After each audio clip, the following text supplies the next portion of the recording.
Hey everyone, I'm Jenna Melanson from Canadian Beats Media, and I'm here with Kara Purto, a senior project and licensing manager for 604 Records for our latest episode of Inside the Industry.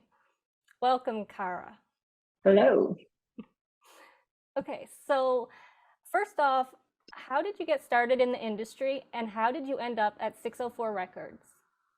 Um, well, I was a musician growing up. I was a singer. I went to an arts high school and I always wanted to be an artist, but also wanted to make money. So I decided when I finished high school, I was going to go to school for music business and music production and learn the entire music industry so that if I ever wanted to be an artist, I could do it myself. That was my viewpoint.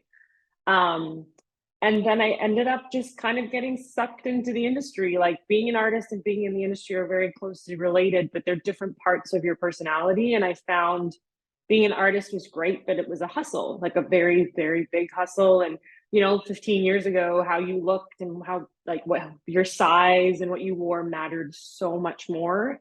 And so I actually found myself gravitating more towards the industry side just because the pressure of that wasn't there. So I was still singing, I was still writing, I was doing my own thing, but I went to the Harris Institute. I then got a job. My first job was in Foley, so sound effects for film and TV. I was like, nope, I want to work in music. I went back to Harris and said, are there any internships that have come up? And Olay Media Management had come up at the time, which is a publishing company. And I applied to work there. I ended up there for almost 4 years. I loved publishing, but the company wasn't a fit for me. And then I got offered a job at an artist management and label called Tangela Brand Partners. And I worked there and I actually taught myself video editing and ended up being their in-house video content creation person before those even existed because it was just becoming a thing. So the technology was not as good. But I taught myself and I ended up working there for about a year. And then we ended up shutting down the label. And then I got hired at Open Road Recordings as their coordinator for their marketing department. I was there for almost, I think, just over a year. And then this job came up and someone said, hey, I think you'd be really great for it. Country's not really your thing. Like, would you want to try something that's more in your lane, which is like pop? And I was like 100%. So I applied as a coordinator to work with Mariana's Trench and Julie Baldwin, who runs their project. So I did that. And then over the years, I just kind of got promoted and moved up. And now I'm here's where I am. And I also work in licensing here because of my background in publishing at Olay. I learned a lot about sync licensing, publishing, all of that stuff there. And it's kind of just carried over. And that's kind of how I ended up here doing what I do. Wow, that sounds like a fun journey though. Yeah, a lot of learning, a lot of jumping around. Like I got to do management stuff today, and then I got to do publishing stuff this day, and then I got to do artists like A&R stuff that day, and then I got to do creative content creation that day. So I kind of it's been a great way for me to decide what I really like and what I'm really good at. And I've had like amazing mentors along the way, and I've met some amazing people, and kind of decided what company would fit for my personality. And I finally found that place, and I've been here now for almost 8 years. Wow, Yeah. awesome. Before an artist starts looking for a label to represent them, what should they already have in place? Um, in 2022, you kind of, as an artist, can't be passive in the way you used to. Like, I'm just going to make music and then give it to a label and they're going to do something with it and blow me up. That was the way it was 20 years ago. Now you almost have to know the inner workings of like how labels are run because you have to be your own label for a while. You have to really understand social media. I know it sucks. Nobody wants to do it. You're not a content creator, you're a musician, but in 2022, you kind of have to learn and find a way to make it work for you. So you have to like engage an audience. You have to be booking your own small shows. No one's looking, I mean, we're not particularly looking for someone who's doing cross country tours on a massive basis, but we want you to be putting in the effort, working to build a fan base, understanding the basics of like how streaming works. And unfortunately, before you get signed, you almost need to do what a label would do for you yourself. And that's just, and some people prefer that actually. Some people love that they can have that control. And me being someone who went to school for it, if I was doing what I did when I was in school now, it would be so much easier to be an independent artist than it was when I came out of school and those opportunities didn't exist. So it's a double-edged sword depending on if you're someone who wants to do business related stuff, but if you just want to be a musician, that's unfortunately like not enough anymore. Not in 2022. Yeah. Let's talk A&R, otherwise known as artists and repertoire.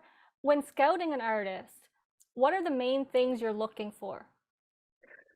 So this is changing rapidly for me as technology changes and as the music industry changes. 604 specifically like to develop artists. We like to work with artists from the ground up and help them and give them support and direction.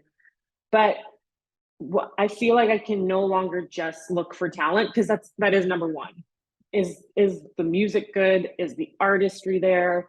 Are they charismatic? Do they have like that thing that like gives you goosebumps? That's number one. But what's becoming more evident is like I need somebody who hustles, somebody who wants to do social media, who wants to build a fan base, who wants to interact with fans, who wants to put in the effort, because I can only do so much as your label. I can't be you. I can't build your fan base by getting on your socials and talking to your fans. I can't be I can help you with content creation. I can give you someone to do it with you and help film it and edit it, but it needs to be your personality that's being sold to people. It needs to be you interacting with your fans. Like these days they want one-on-one interactions, especially when you're new and you're still reachable. And so it's like I almost don't want to sign people who don't want to do that. And a lot of artists don't want to do it. And I understand because, you're not an artist so that you can go on TikTok. But unfortunately, in this landscape, you do not break through unless you're willing to do that. And it's not just like posting something on TikTok, it's having personality, it's being able to attract people. And like, whether it's you just posting yourself singing and people watching, like, oh my God, watching this person sing gives me goosebumps and I want to watch all their videos, or it's you being funny or like yourself, whatever that is. If you can't do that, it's become a red flag to me because I can't market records if you don't want to participate. So number one, artistry, songwriting, personality, all of that.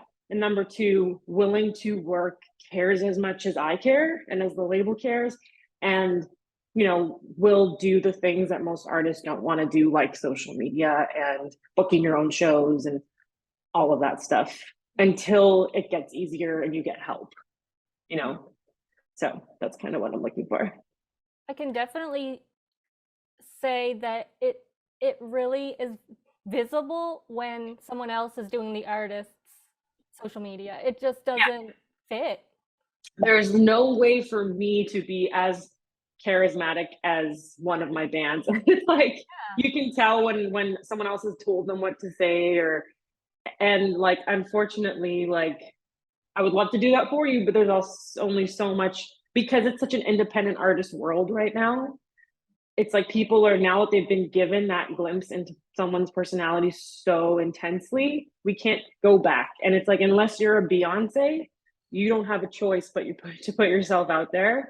And like you said, you can tell when someone else is doing it for you. It's just inauthentic.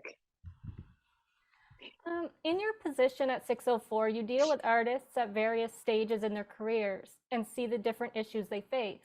Is there a certain thing you often see artists struggling with? And if so, what advice would you give them to succeed in that area?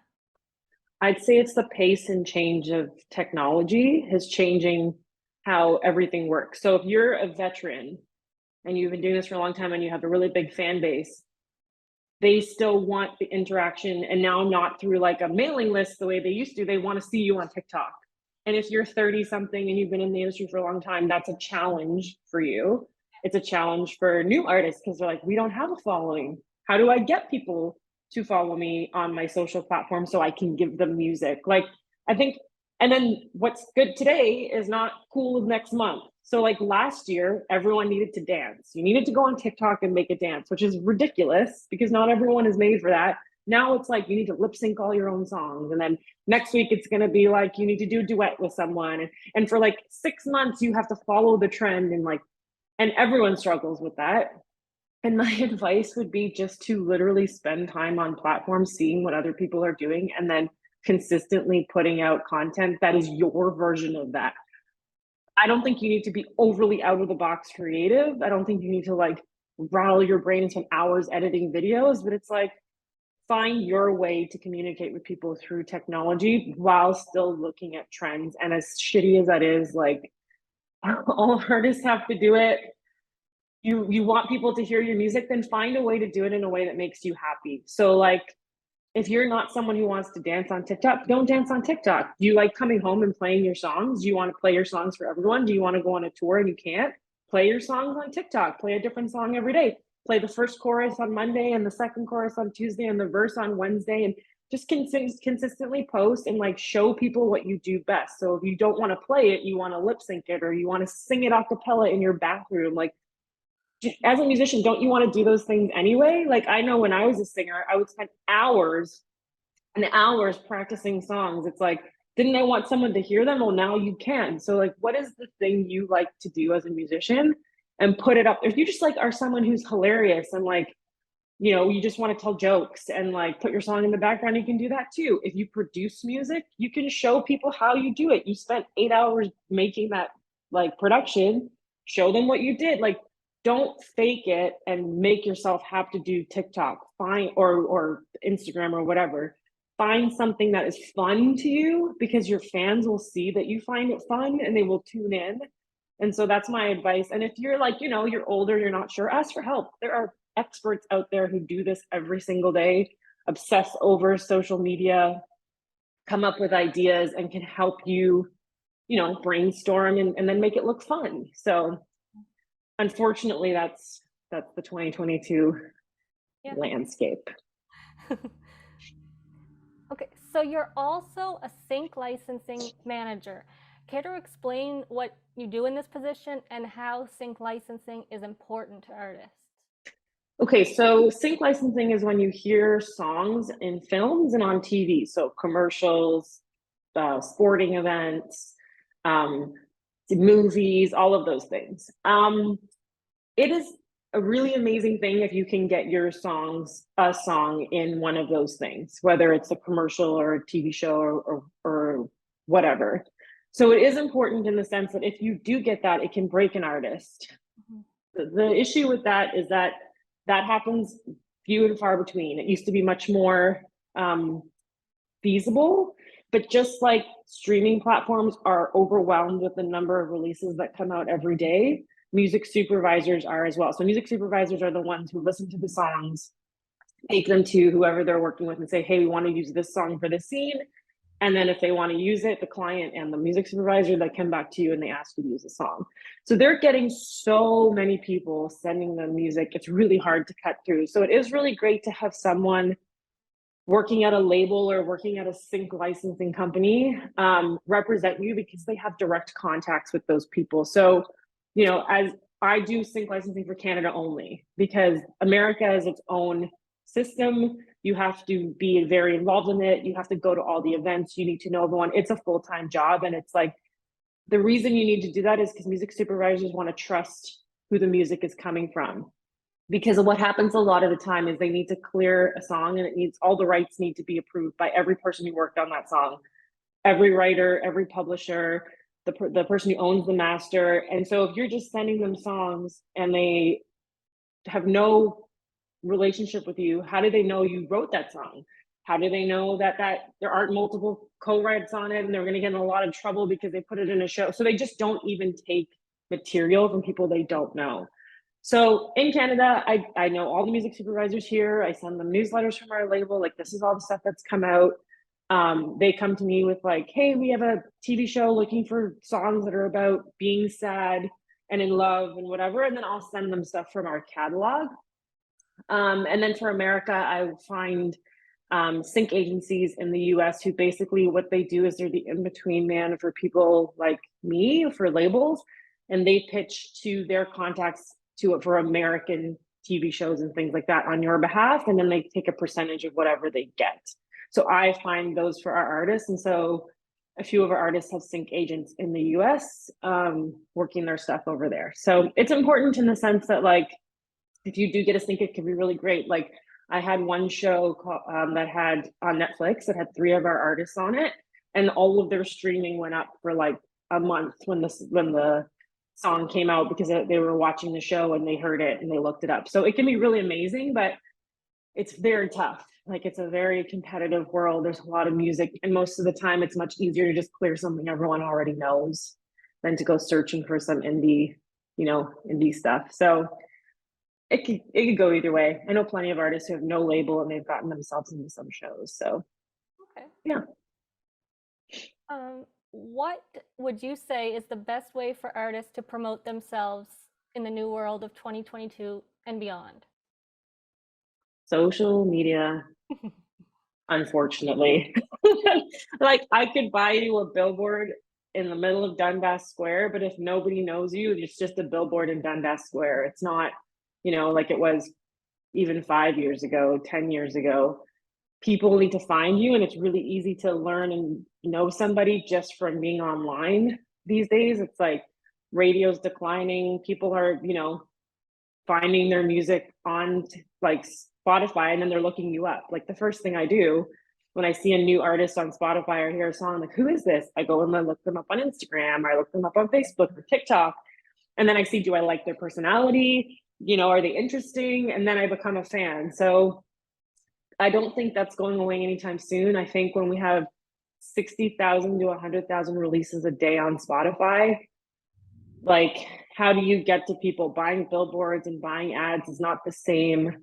I mean, it's great when you have some great blogs like yours supporting, like that is such a bonus to get some eyes on the artist. But social media is where you really get to people these days, and like being consistent with that and following the trends. That might change in 10 years, but I don't see people interacting more in person over the next decade. I see it becoming more and more online, and it really sucks, but find a way to make social media fun for you. Otherwise you're just, being an artist is really tough unless you want to just play local shows forever. Like it sucks, but that's kind of where we're at. What 3 tips would you give up and coming artists on marketing themselves? I know social media is probably one of them. Yes, obviously social media, we've talked about that a few times now. Doing stuff for the fans you already have, like really working the fan base that already supports you. Because if you can get $100 from 100 fans, that's more money than you're going to make from 100,000 streams online, from people you don't know who don't invest in you. So, really get to know those people, give them perks, ask for their advice, make them feel involved in your career, especially when you're on a small level. Because those people will go out and tell their friends about you and their friends' friends, and it's play you at their parties. And so it's like social media, like your fan base you already have. If you're at shows, play a show. After the show, go talk to people in the audience, set up a little merch booth and have a chat with people, and then they'll really look you up, and they'll start investing in you. Third thing, I think those are the 2 main ones. I mean, really just like, don't wait for a label or somebody else to put you out there. Like, you need to do it yourself. Why should people want to listen to you? When you someone buys into an artist or buying into a product, it's always been like that.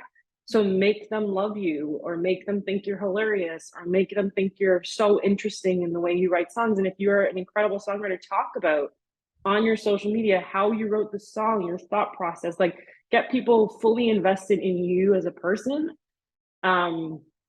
Because hoping that you're just going to take off and get millions of people listening to your song is like the day of the massive superstar is getting smaller and smaller, So if you're independent, like let people get to know you. And whether that's through shows, through DMing people, through social media, it's like, if someone likes you, give them a reason to stick around. Yeah. So, is there anything else you'd like to say to artists and bands out there? Don't be discouraged because you hate social media. Don't be discouraged because music is not the way it used to be and there's so much competition. If you're really good at what you do and you enjoy what you do, There's always an audience for you, small or big. You can find it.